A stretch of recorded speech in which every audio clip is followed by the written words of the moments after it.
Greetings to all my tech heads out there in the KevTechify nation, and if you're new here, welcome. In this episode, we're going to look at network attacks. We'll be discussing the types of malware. We'll look at viruses, which include worms, Trojan horses. We'll look at reconnaissance attacks. We'll look at access attacks, which include password attacks, trust exploits, port redirection, man in the middle, and then we'll end with talking about denial of service and the distributed denial of service attacks. This episode is part of my series on Introduction to Networks for the CCNA. I'm Kevin here at KevTechify. Let's get this adventure started.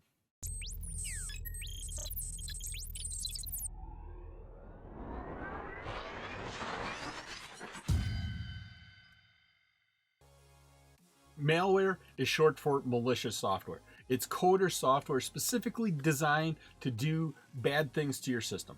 We can damage, disrupt, steal, inflict bad or illegitimate action on a data. We can go through and manipulate the data. We can copy it. We can steal it. This is all part of what malware can do.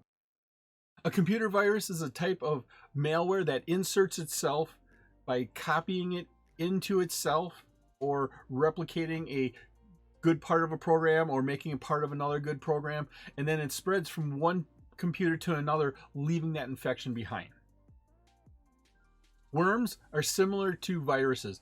They replicate themselves by copying them around. They can cause the same type of damage, but viruses, they need to spread an infected file. Worms are standalone software and do not require a host program or humans to help propagate. And finally, a Trojan horse is a piece of software that looks legitimate. Unlike a virus or a worm, a Trojan horse do not reproduce by infecting other files. They self-replicate. A Trojan horse must spread through user interaction. This is opening up an email with an attachment or downloading that fun little screensaver that's got kittens playing with yarn on it. And by downloading it, this software that looks legitimate is probably going to do something bad to your system. In addition to malware attacks, it is possible for networks to fall prey to network attacks. And when we look at these network attacks, there's three primary categories here: reconnaissance attacks, access attacks, and denial of service attacks. A reconnaissance attack is the discovery and the mapping of systems, services, and the vulnerabilities within a company. And a lot of times what happens is an external threat actor, and once again a threat actor is somebody who uses vulnerabilities to their advantage. An external threat actor uses internal tools. And a couple of these tools they use is the NSLOOKUP and the WHOIS utilities.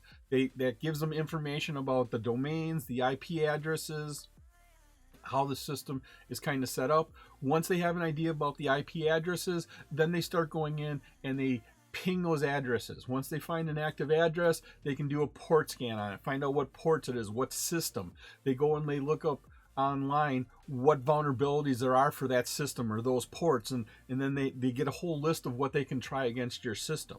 And so that reconnaissance attack is figuring out what your network looks like. I hope you're liking this episode on network attacks. If you have the time, please leave a comment and let me know what you think about network attacks. You can also visit my website at KevTechify.com for all of my details and how to get these episodes in video and podcast form. Access attacks use vulnerabilities to gain access to different services, which then give them accesses to accounts and personal information. When we look at this, we can say that there's kind of four main categories of these access attacks. First one is a password attack, figuring out what your password is. They can use a dictionary attack where there's a list of words that they can use to try to break into an account. They can use a brute force attack, which is where they go through and they try the sequence of letters as they are, meaning we start with, for your password, let's try the letter A. Then try the letter B, C, D, work all the way through that. Then try the capital A, capital B, capital C. When we get through that, let's try some numbers. Let's try some symbols. After we have exhausted all that, let's try two columns. Let's go with AA, then AB, AC, work all the way through that, and then BA, BB, BC. And we try all the possible combinations to get into your account using the password attack. The second one is a trust exploitation. With this, a threat actor, and once again, that's a person who uses vulnerabilities, they use unauthorized privileges to gain access to the system and possibly compromising the target. Windows, for a time, was notorious. They have a guest account. And if you could gain access to that guest account, you could then escalate your permissions to that of an administrator and have full access to that whole Windows server. The third type of access attack is port redirection. And what happens here is the threat actor uses a compromised system. So he has to have a compromised system, a compromised computer in a network already. And once he has that computer, that compromised computer on the network, then he can start going and attacking other devices in that network. Because he has access to that one trusted system, a lot of other devices and services trust that device because it's on the network. And because of that trust, then he can gain access to other systems. And finally, there's the man-in-the-middle attack. What this is think of a communication between two people. And they're having a conversation back and forth. I step in the middle of them.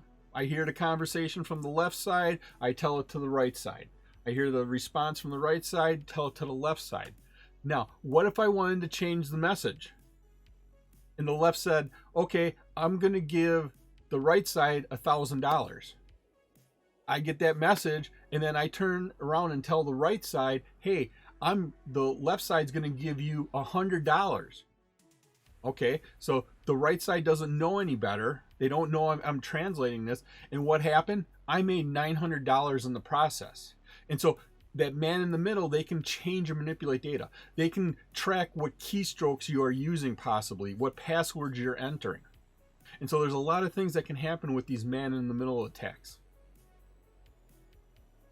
One of the attacks we hear the most about is called a DDoS attack. It's a denial of service attack.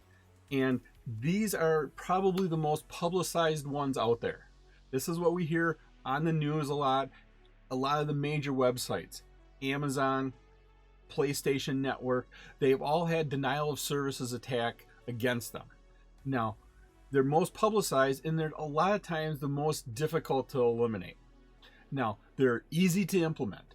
They're potentially significant damage, and because of this, they deserve special attention from network administrators. Denial of service attacks, they come in many forms and in many different ways, and they're getting new and creative in how they do these DOS attacks, but they typically have a couple or two things in common.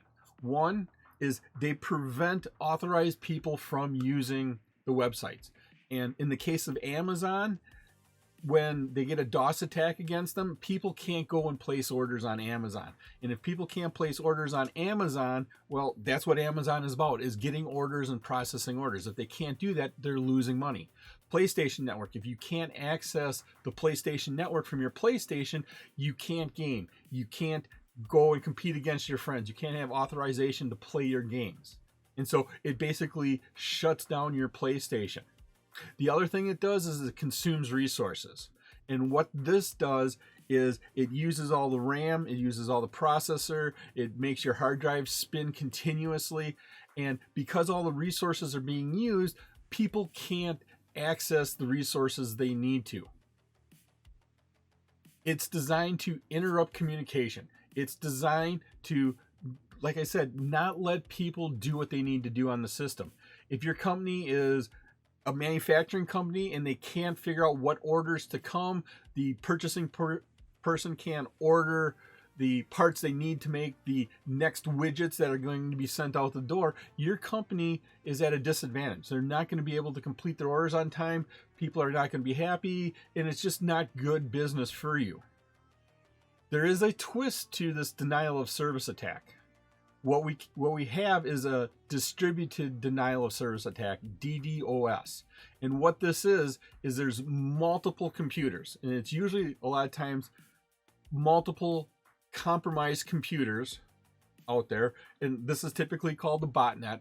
And all these compromised computers then at one time attack a service. And because it's coming from different locations, it's hard to detect.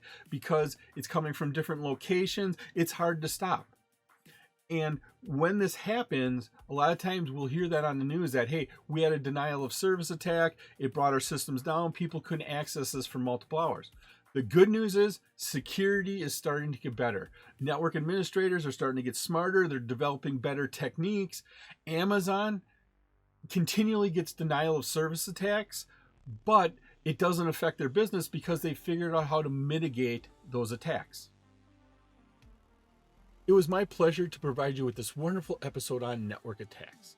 If you like this episode and you got value out of it, please click the like button, give a 5-star rating, leave a comment. This all helps me bring you more great content. Please take a minute to subscribe to my channel. All my socials and contact information are on my website, KevTechify.com. There you can find out how to get all these episodes in video and podcast form. In the upper right is my playlist for my series on Introduction to Networks for the CCNA. In the bottom right is one of my favorite videos that I linked just for you. Thank you so much for watching this episode of my series on Introduction to Networks for the CCNA. Once again, I'm Kevin. This is KevTechify. I'll see you next time for another great adventure.